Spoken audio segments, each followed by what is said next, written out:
G'day, guys, and welcome to the Thunder from Down Under podcast. I'm your host, Graham Solomon. And remember, if you're watching on Facebook, go to the like button, smash it, smash the heart button, give us some love.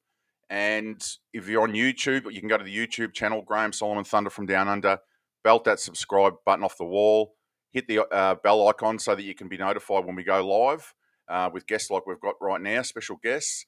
And today we've got a special guest who is really a young gun. He's 21 years of age, and he's built a multi-family business and a few other businesses as well while being a senior in college. So he's a pretty inspirational story. He's been able to do it while studying. So he's obviously a go-getter, and he's able to multitask, obviously.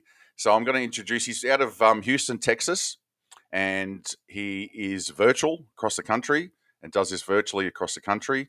And like I said, it's multi-family complexes. It's pretty big buildings, and I'll get him to tell you about that when we jump in. And his name is Zane Ablett. Welcome, Zane. Thanks for coming in. You're obviously a very busy young man because you've done this business while you've been at college, so you've had a lot going on. And welcome to the podcast, and I appreciate you coming on and sharing your story with us. Of course, thank you for having me. No problem. Yeah, I mean it's been crazy. It's been crazy. I always keep myself busy.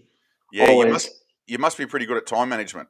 Trying to do college for a lot of people is hard enough as it is, but to be able to build a business and also in multifamily is pretty insane. So you're obviously pretty good at time management, time blocking. So I'll get you to explain that during the podcast too, how you've been able to fit everything in.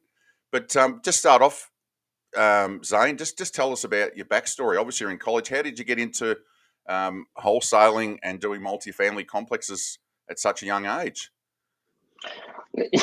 Man, I was sitting in bed at 3 a.m. one morning on TikTok, and I watched a video of it, and I was like, "This seems so interesting." It seems, with me when I see something that's just too much to believe, I like to try it. I love challenges, and when I saw it and I heard about it, I was like, this is something I want to do.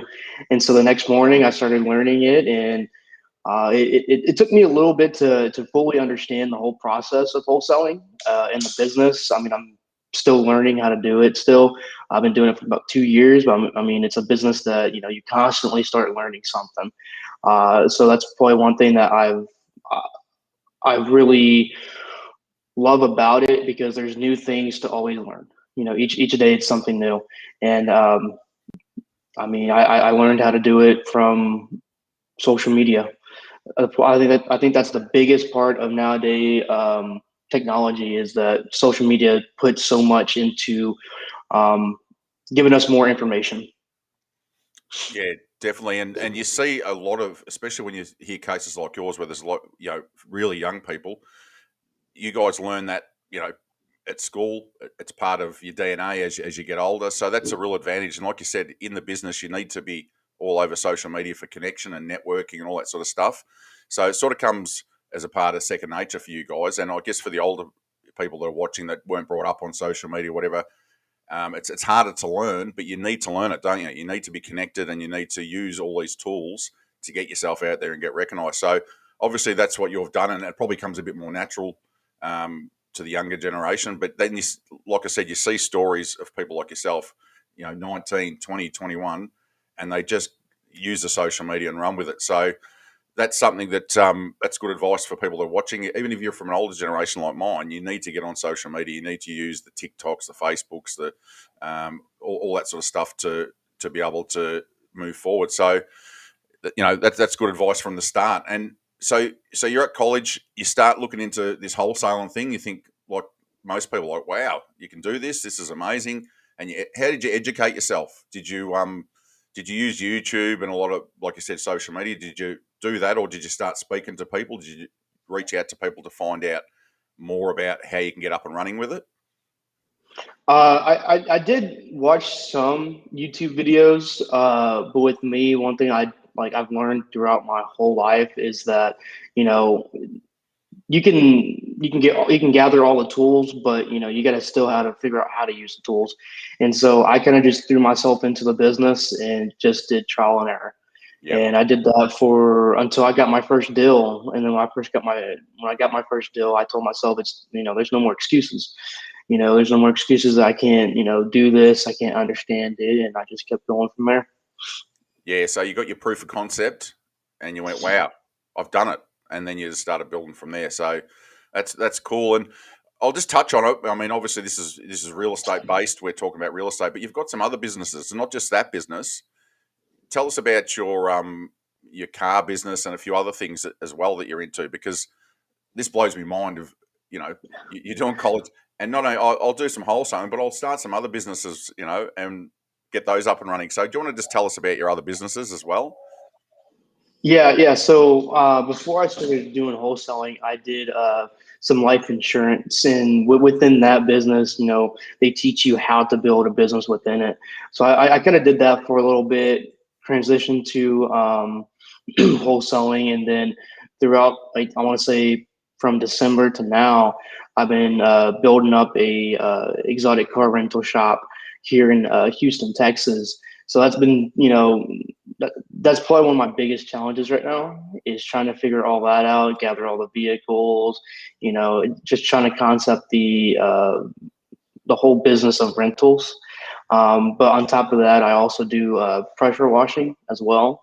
So I actually pressure wash houses for a buyer here in Houston.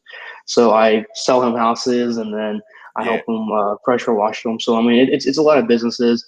Um, Mainly, it's just connections, just like yeah, how wholesaling is. When you're building a business, it's just connections, who you know and who they are. yeah, yeah. And with the exotic car business, anyone that's in Houston and reaches out to you, we joked about this. We spoke earlier. We joked about this. You set them up. You'll take them out in a Ferrari and drive for dollars in a Ferrari. Grab one of the work cars and go out. So that'll be pretty. That'll blow some people's mind. But that's what I mean.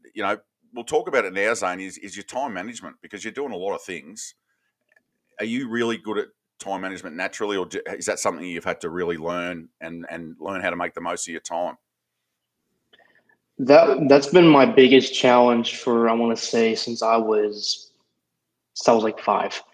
Was just time management. I played a lot of sports and growing up, so like middle school and high school, and my coaches really taught us time management. And it was one of those, if you're 30 minutes early, you're either 30 minutes early, you're 30 minutes late, and that's kind of where I started learning it. But doing as much as what I do now, doing college, the businesses I do, and the meetings, and just everyday day thing, I use a lot of I use calendars Mm. because calendars kind of help me, schedule my meetings, schedule the times I got to do schoolwork, and even after that, when I'm done with wholesaling, um, I'm still doing some other things for either school or for like the other car businesses or the pressure washing and stuff like that.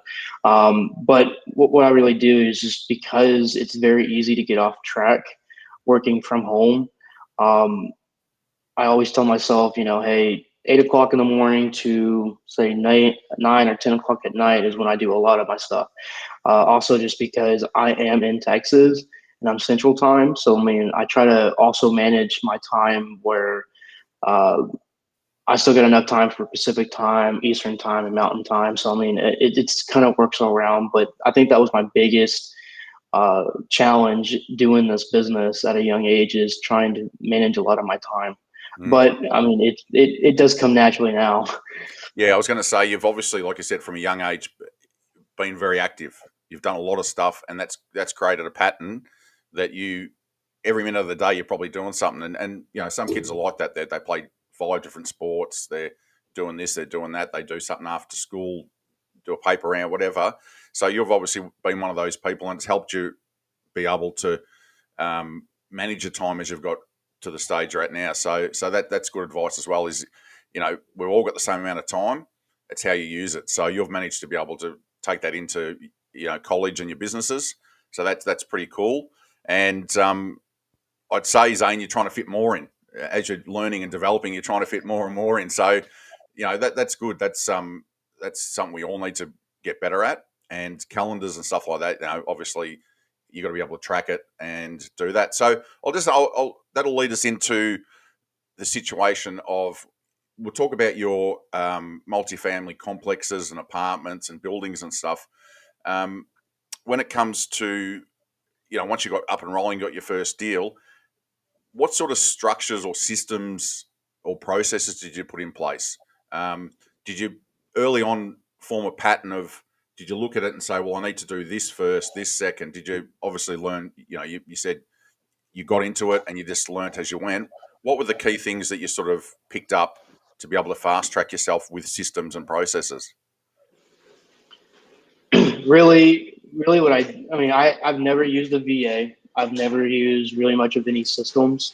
It was more of just time management mostly, but also I do everything step by step. So if half my day is scheduled for single family, I focus on single family at that time, and then afterwards I do multifamily or my other businesses like that. Um, so it's really just fitting everything into a schedule per se. But with me, I've always been I guess you can say a lone wolf, where I rather have myself do all the objectives by myself. I mean, of course, I've got partners all over the U.S. that help me close these multifamilies and single families. We work as a team, um, but we all have different schedules. But at the same time, I always tell them, hey, if you got a meeting at this time, please let me know. I'll put it on my schedule, and then it's kind of we just go from there. But I've never used really a VA or any really much of a system. I mean, I use Google Sheets for my listings. I use emails. I use my personal phone number for all my meetings, all my because I feel like if I use my own phone number and my email, that I'm putting a name to a face to a voice, and I think that's the biggest system you can use in this business is being upfront and honest with these buyers and these sellers, and I mean with any connection that you have, because it's easy to in this business, as we see on these Facebook pages, it's easy to fake someone out. And so with me, I like doing a lot of personal things with my partners. We do one of my partners, his name's Derek. We always do a phone call every Sunday to plan out our week on multifamilies. And I mean that's kind of how the systems that I use Yeah. is just something that I can personally recognize. Yeah. So you keep it simple. You use the keep it simple method, which works for you, and you use connection and your network, and that's pretty important. We spoke about it at the start. You use your network and you team up with people. So there's power in numbers, and they're people you work with, so you can trust them, and you share the load. So that's good. I mean, keeping it simple. And like you said, you got Google Sheets and you can track everything, but you're not caught up on, I've got to spend a month building up a CRM and doing this and that. You're basically using the system that works for you, and you're using the people power. You connect with people and you network with people. So there's another tip for people out there is you don't have to, put the cart before the horse and build up all these systems. You can actually start and look, obviously you'll put systems in as you need them in the years to come. So that's great advice, is just get in there, get it. Like you said, you jumped in and took action and you got proof of concept, and then you went from there and you just keep it simple. So that's really good to hear, because a lot of people get caught up in the bells and whistles on the side and get distracted, whereas you're more focused on actually what you're doing. So yeah, that's great. And how did you actually connect with a lot of the people around the country that you work with? What did you use Facebook, and did you use social media to reach out to people and connect with them? Yeah, I mean, just this also follows the whole system that you use. If you keep it simple, I mean, it comes naturally. The simpler it is, the easier it is, in my opinion, because you're not having to figure out use so many systems just to do one objective. Um, but like with finding partners, talking to buyers, I mean, it's social media. If you think outside the box of it, I mean, you can find anyone. I've found partners, sellers, and buyers on different platforms like Instagram, Twitter, LinkedIn. If you can think outside of the box of how what basically just putting your mind into the other person, you know, you can find them. It's very, as long as you keep it simple, it's very easy. Yeah, and I like the point you made too, Zane, that you're just honest and you don't try and fake it. You're honest, and like you said, when you're talking to sellers, buyers, things like that, they can pick up on that. And you're just, you give them your email, you give them your phone number, and I've had a few guests on that really swear by that. A lot of people say, "Oh no, you got to go through 5 channels to get to me. I don't want to," and that's fine for some people. I mean, especially if they've scaled pretty big. But what you're saying to someone that you reach out to is you can ring me personally, talk to me personally, and I think at that level that carries a lot of weight. It just gives a it shows a bit of honesty and that you're not hiding from anything, you're not running, and you're not, you know what I mean. So I like that. That's a really good point for people to pick up on too. Is if you're pretty authentic person, use that to your advantage. Get out there and talk to people and do the deals with people yourself. Because a lot of times, if you're doing it through VAs and all this sort of stuff, it can get lost in the language barrier. It can get lost in the fact that I don't know the business properly. So, obviously you'll have to scale that as you grow. But like what you've used is other people to be able to do that. You haven't gone down the VA thing, and so that's good. You've got partnerships and connections around the country. But that's a great point. You're just yourself, and you're quite happy for people to email you directly and reach out to you directly, which, as you said, is building trust, and building trust goes a long way when you're trying to do deals with people. People would probably pick you instead of getting caught in a system somewhere else and not getting to speak to the person they want. Because a lot of people say, "Look, I just want to talk to the boss. If I'm going to do this on it," so they go straight to you. So that's good, and that probably comes natural because you haven't overthought it. You haven't got you just go, "This is how it's going to be," and we'll go from there. So um, Yeah, I really don't like playing the messenger game. yeah, I don't. I feel like if you got four other people in front of you trying to talk to one person, the message gets lost in there. yeah, It's like playing the telephone game. yeah, It's not easy. It's not easy, and I think I think being just, hey, let's just set up a call with all of us on it is probably the easiest way to close a deal, because we know the buyer and us, like, we know that, hey, this is everyone that's going to be on the deal, and we're talking to the one person that's gonna buy it. yeah, And it's the easiest thing, because then there's no like spaces in between it, yeah. per se. You don't get the Chinese whispers. Uh, Mhm. you know, you, Yeah.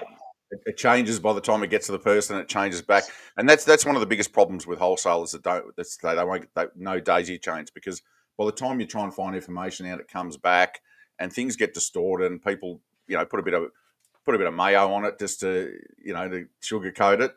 So yeah, you're just saying that you can talk to me, and we'll do a 3-way call with me and my partner on the ground, and we'll sort it out now. It's either a deal or it's not. Let's not waste time. Let's get on the phone. And so yeah, that's once again keeping it simple, mate. You're keeping it simple. You just have a simple process, and it works for you. It's worked for you quite well. So I just had to laugh before when you were saying about people trying to present an image and that. If anyone can present an image, you can grab one of your Ferraris, put it out front of one of your apartment buildings, and do the old Instagram photo. But you don't. You've got the cars there at your disposal, but you don't actually do that because it's not who you are. You see that a lot. You see all these flash things, and they're in front of mansions, and obviously hide the Ferrari and whatever. You've got access to them every day, and you could probably change cars every week for your profile picture, but you don't do that. It's not who you are. Like you said, you've grown up, um, you know, in a simple sort of way. You haven't grown up.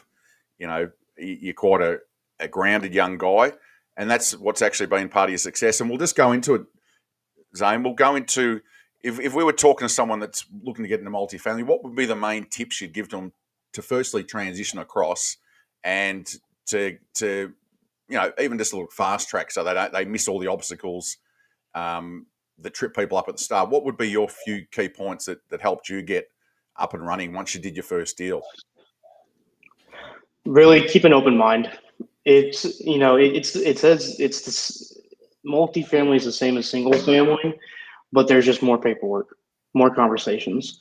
You're having to sign NDAs, accept LOIs, get proof of funds. Some of that is required before you send out financials. Because these financials, they've got personal information from people that live in these multifamilies, Yep. and there's just a little bit more to do on the paperwork side, but the process is the same. You're talking to one person to another to get information, but really just keep an open mind. Keep an open mind. Still, be confident in what you're talking about, because I mean, when you first get into it, you're not going to know all the information that's into it. You Yeah. know, these multifamilies, they provide a little bit more than just a 3 bed, 2 bath. Yep. You know, it provides rent rolls, T12. I mean, all kinds of things. And just be when you're talking to a buyer, just be confident. Be confident in what you're talking about, and it it makes you feel better on what you're doing. And really, my biggest thing is with multifamilies is to have an actual conversation on the phone with the buyer.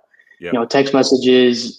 With single families, it's easy because you're not really leaking out a lot of personal information about that property. You can send them over to an email, say, hey, what's your offer, so and such.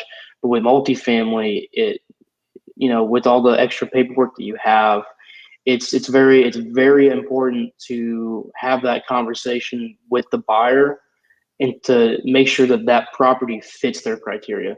Because like I tell everyone, like all my partners, is these properties are very delicate.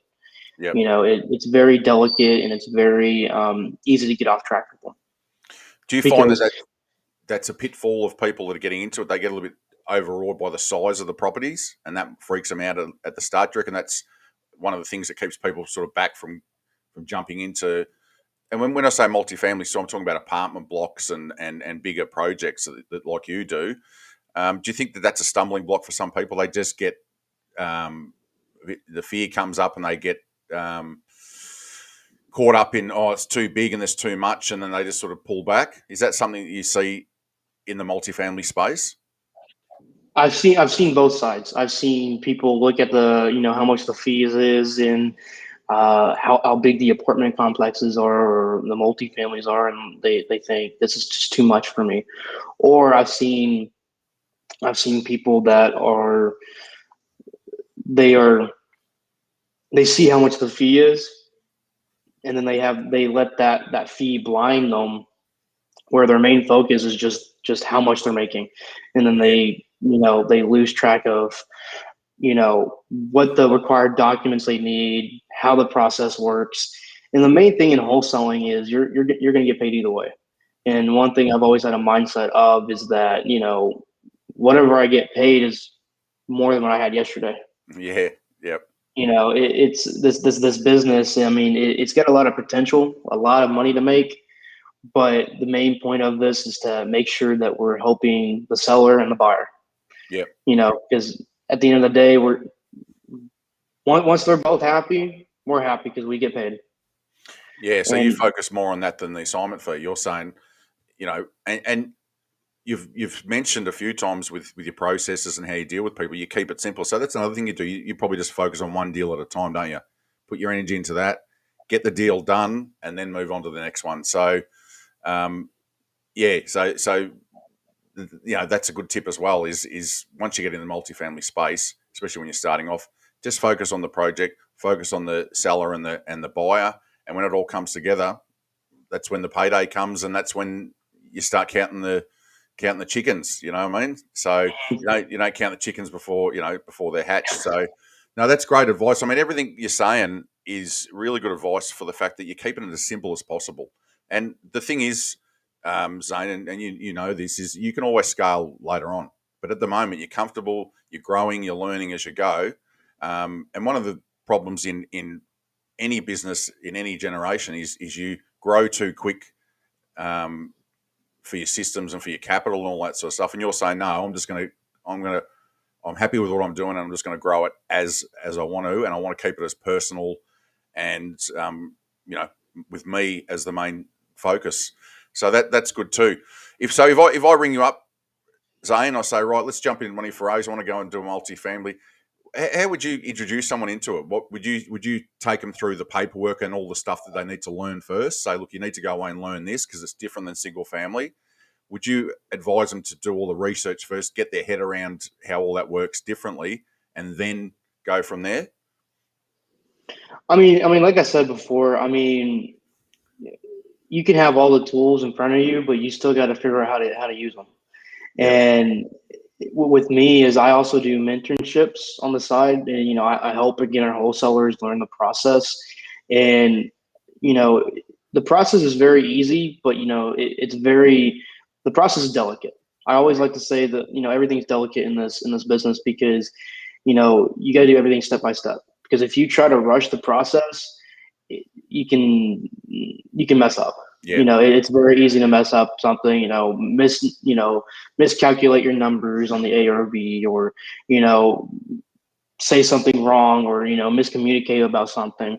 And with multifamily, with the extra paperwork that you got to do and understand, it's more of how I've done it, because I've actually had some people, some new partners jump in on it, and like I told them is like, this is what's required. And then we just kind of go by step. I if they don't understand what a um, like a T12 is, ask me. There's no stupid questions in this Mm. business. Don't be afraid to ask something, because you know maybe something I don't even know. You're asking, and I got to figure it out too, because we both need to know it. And it my main thing is just teaching them step by step, as we go, because it's very important to know what you're doing in each process of each stage of the process, than just trying to just learn the whole process in one bulk. Yeah, and that touches on a point too. You said you do some mentorships and you're trying to help people get started. You've got to have someone further down the track than you, don't you? You just need to have someone that if a problem comes up, you can bounce it off them, and they've been there, done that. And probably like yourself, I could ask the questions, Aim, but I probably know the answer is you surround yourself with people that are doing it and that have done it, and that helps you. And then what you're doing is passing that information down to people that are trying to start off from where you've been. So, it's very handy to have someone there, and you've probably got sort of mentors too that you can reach out to if you don't know something. So, another thing too is you're sort of saying the old thing, you know, focus on step 1 and 2. Don't be focused on step 8 and 9. We'll get to 8 and 9 when we get there, and if we get to 8 and 9, we're doing all right. So, let's just do one process at a time, and reach out to me if you need the paperwork. Reach out to me if you've got a question, and then people can sort of learn as they go. So that's that taking action thing that you did, isn't it? You took some action, and you were doing step 1 and 2, and then you would get on to 3 and 4. So that's great advice to people as well, is to don't get analysis paralysis and overwhelmed with step 14. And I've talked to a lot of people, and people that are successful, and they had that problem. They got caught. They started trying to pre-plan everything and get 8, 9, 10, 11 steps underway, and they hadn't even got step 1. So you get the analysis Mhm. paralysis. So obviously you don't suffer from that. You just got straight into it, and now you're teaching that to people. Is get started, and I'll help you along the way. So, and just to ask you, Zane, like, how important do you think it is to have mentors and people around you that can help you as you're growing? It is very important to have someone there that is experienced to show you the ropes. But when you're going through Facebook, I've seen so many people ask for mentors. And one thing I like to tell people is, again, one of those that conversation over the phone, because I strongly don't believe that I can get to know someone and trust someone over a text message. And so I always try to get on a phone with someone that, kind of explain what I do, how I can help them. Because each person is different, on what they want to do. Because, you know, wholesaling is all out there. Like I learned it from TikTok. I learned it from social media. And so I know for a fact that, these people are going on in these Facebook groups asking for mentors. They've already done their research. They already know the process. They understand, they just got to understand the process and understand how to do it. And so I teach them step by step. I teach them every step that they need to, they need to learn. I throw them out there and show them the whole process, walk them through the process. And I think that's very important for mentors to do instead of just giving them all the textbook stuff. Because I learned all the textbook stuff all over YouTube and all over Google. I mean, it's very easy to get, find those out there and and especially in these Facebook groups, because I mean, everyone's talking about something, you know. But I think it's very important, if you don't know how to do it and you're scared to get into it, to have a mentor to show you the ropes, to show you step by step on how to do it. Because again, like I said, these deals, they're very delicate. And one thing I like to tell people, and especially my the people I mentor, is that each deal is completely different. Each conversation is going to be different. I can't predict how much you're going to make. I can't predict, what the conversation is going to be with the buyer or with the seller, or how the process is going to go. But I can tell you the general process of step one, step two to 8 and 9. And I think that's what kind of scares a lot of people trying to find mentors, is making sure that they're legit as well, but also making sure that they teach them everything that they need to know. Because this business, it's always going to be here. Real estate's always going to be here, and no matter what part you play into it, your part's very important. Yeah, yeah, great points there. That's great points, and due diligence is what you're saying there. Don't just grab someone off. Oh, he says he's a. You've got to do your due diligence. Because if you pick the wrong mentor or the wrong coach or whatever, it can really put you back, and almost can break you sometimes. So due diligence is number one point, and then from there, you once again networking. Once you're in networks, people recommend people that have been in it for 20 years and that they're the real deal. And that once you get to know people, networking is probably the other key point that you're talking about. Is if you can, it's like recommendations, like with any business, trade, anything. I know this guy; he's the real deal. And if you trust someone and they, the recommendation's good. So, yeah, they're great points, because I think a lot of people think, oh, someone said get a mentor, and they just grab the first person off a Facebook thread or whatever, and they jump in. You've got to actually, like you said, get to know who's who on the who's who in the zoo, who's the real deal, and that's great advice to the listeners, is to just take your time and make sure you pick the right person. And obviously, too, Zane, for people to get, if you're going to jump in a group, jump in a, if you're going to get into multifamily, get into a multifamily group and familiarise with people that are actually, at the same stage as you, and form a bit of a network, form a bit of a group where you just get on and do Zooms and you just help each other and support each other. That's another thing. But another thing I'm hearing too, you can collaborate on this. Don't spend too much time on Facebook and all that. Don't, like you said, you've got to take action. You can't be spending weight, because, like you said, it takes if you're doing all this stuff in Facebook and YouTube and that, you're not taking action. So there's a balance, isn't there? Mm-hmm. And with these Facebook groups, I think of it as like, as like the ocean. You throw you throw food into the ocean, all these fishes and all these animals come to it. You make a post in each group that you're in, and people are going to contact you. In some of these groups there are scammers, there are people that are going to waste your time, but you got to learn how to pick out each one. Have a conversation with someone, get to know what their criteria is. If their criteria doesn't fit the property you're trying to wholesale, write their information down, because guess what, you can go find that. And in this business, I always tell everyone that I mentor, I tell them that it's very easy to find properties and very easy to find buyers, because there's always going to be properties, there's always going to be buyers, it's always going to be conversations to make. Don't stress over if a deal does not go through. Just like how all of that analogy that everyone told you, there's more fishes in the sea. There's always going to be properties, there's always going to be buyers, there's always going to be sellers, there's always going to be someone to have a conversation with. The main point of it is just to get out there, have that connection with someone, and then it comes up to you.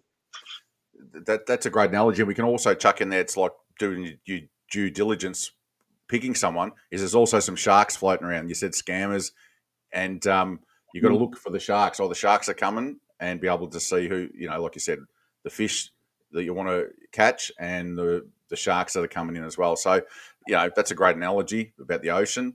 Also, with social media, it's a great way to connect with people and to actually, like you said, to post stuff and get people to come to you as well. So, it's not just Facebook; it's all the other new platforms now. And like you said, you use those to your advantage. Is there any other forms of networking and that you do outside of social media? Have you got any other ones, or you just basically use the online stuff because it's convenient and because you're virtual? I like doing things in person. So I go to, if there's like an investor meeting in my county or something, I go to it.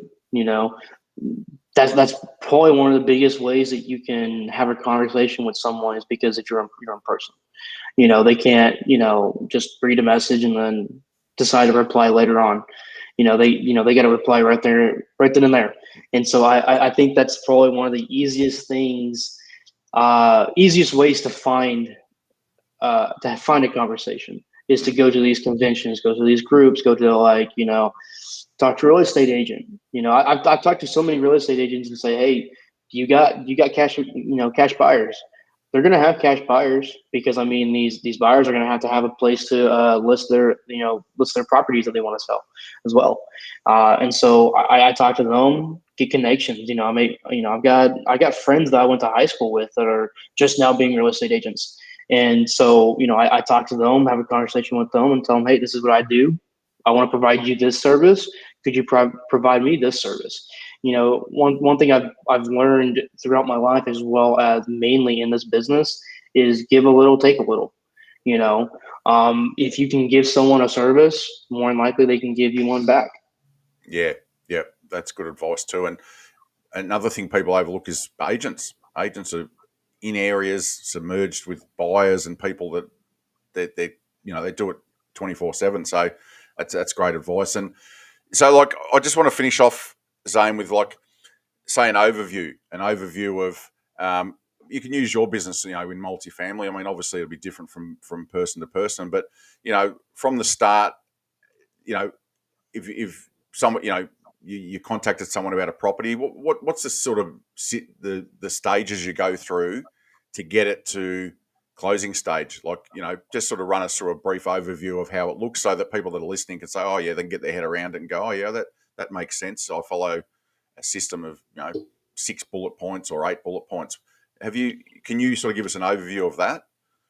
Yeah. So the first step is really just finding your properties. I like to make sure I have a list of properties, because one thing about wholesale, really real estate in general, is it's just a numbers game. It's a numbers game. The more that you have, the better chance that you're gonna have.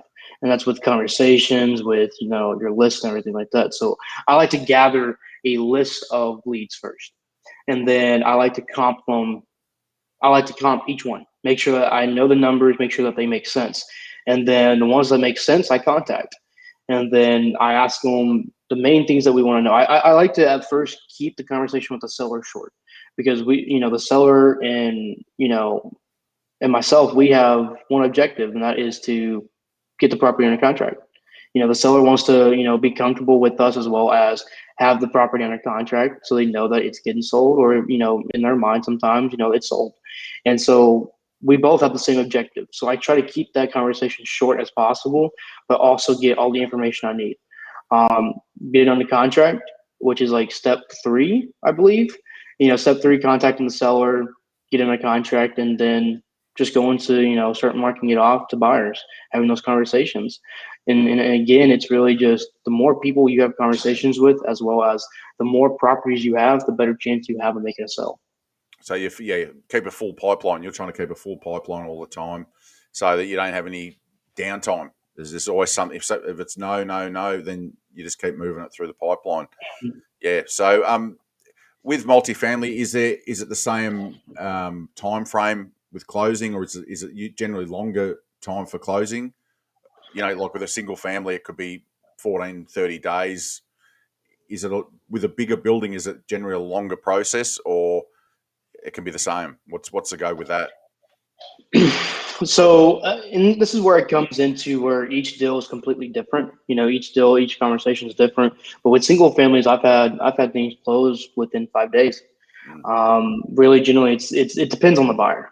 I've had right now, I've got a multifamily closing that's expected to close July 5th, which is a couple months from now. So I've had so many conversations with multifamilies. Some of them want to do 30-day due diligence, 60-day closing, or they want to say, you know what, I want to do due diligence within 7 days, sign PSA, and close next week.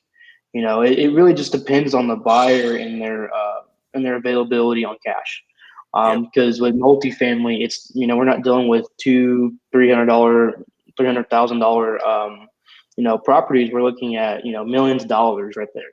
So I mean these big buyers, they either have the money in their bank account or they only have a certain percentage, and they got to take hard money on the rest. And sometimes that hard money does take a little bit of time.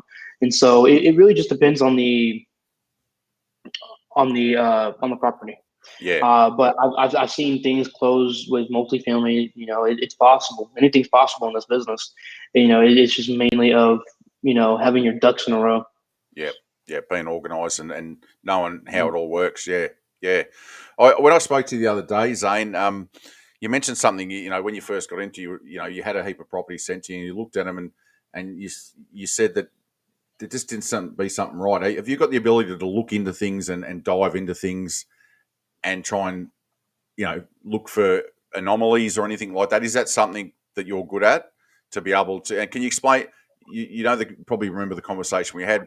Just explain it to us, because it sounded like that could have been a bit of an advantage for you jumping in the business. So you could look at something that 10 other people look at and go, "Oh, there's not a deal there," and you actually looked at it and thought, "No, hang on, I've got to." Like it was like a puzzle, and you had to decode the puzzle. Can you just tell us a little bit about that? When it comes to these properties, a lot of people think that if it's not near a major city, it's impossible. Um, I've got a brother that lives probably about 30 minutes from my hometown, and I think I talked to him like 3 days ago, and he told me that he's got connections that will buy anything, anywhere. There's always room to make a profit. And I Yeah, think one thing that a lot of people now in this business really focus on is what they're making. Everything adds up. If you try to make the first $1 million, it's going to be hard. Try to focus on making a second. I think that's the biggest thing. And when I look at deals, when I look at stuff that come across my desk each day, I try to put my mind into the seller and the buyer. you yeah, know, because at the end of the day, like I said before, I'm still getting paid. I'm yeah, still getting paid something.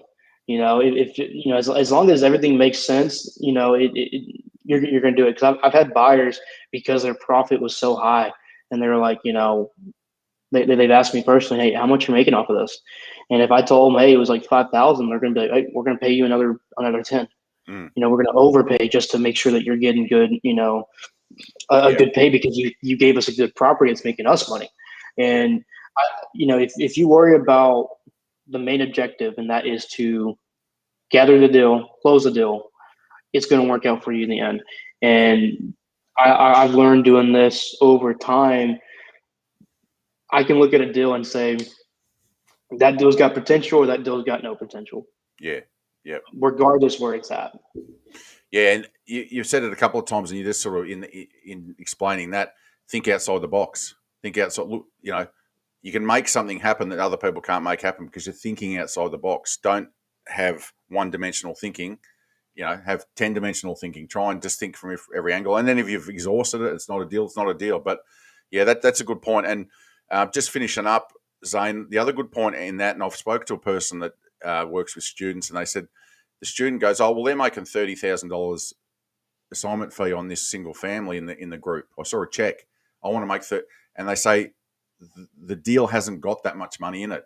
Take 5 to 10, do your first deal, get proof of concept, and we'll build the money up as you go.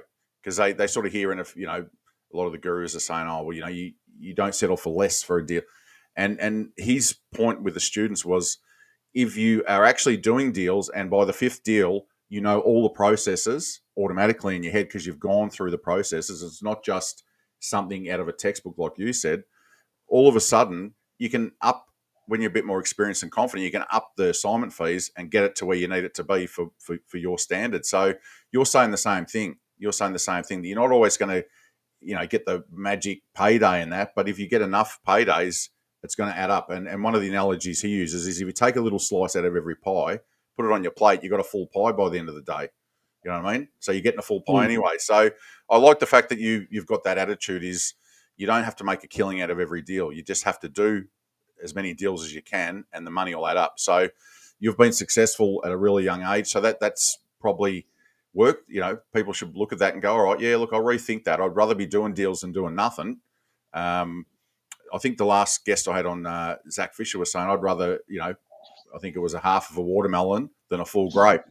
You know what I mean? So, well, that's a great note to finish on. And you're another person that sort of runs their business by that and has been successful at that. So good on you. I appreciate you coming on, mate. It's pretty inspirational, your story. The fact that you sound like a seasoned veteran at 21 years old. And what I like too, Zane, with it is, you said, I've got a lot to learn.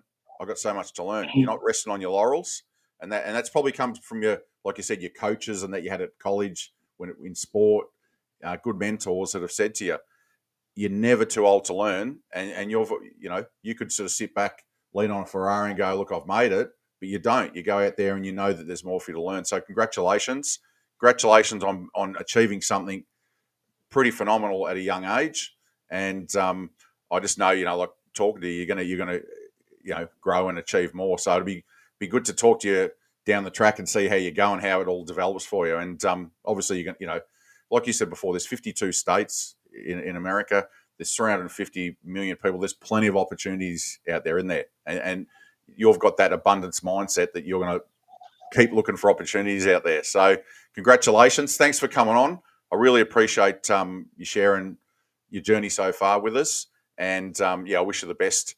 I can't wait to see you by 25. I might not be able to get an interview with you by the time you're 25. You might be too busy. You know what I mean? I might have to book in for, I'll be saying, remember me? I did that interview with you. So no, well done. And humility, you seem to have a heap of humility, which is good as well. And it's good that you're actually, even at a young age, you're sharing your knowledge with other people. So good on you. You're a young gun. You're a young star. So well done, and just keep it up. And I appreciate you coming on and sharing your journey so far with us. Of course. Thank you for having me, Graham. No worries. We'll jump off now. Because of probably one of our youngest guns, Zane, you have been thunderstruck. Thank you.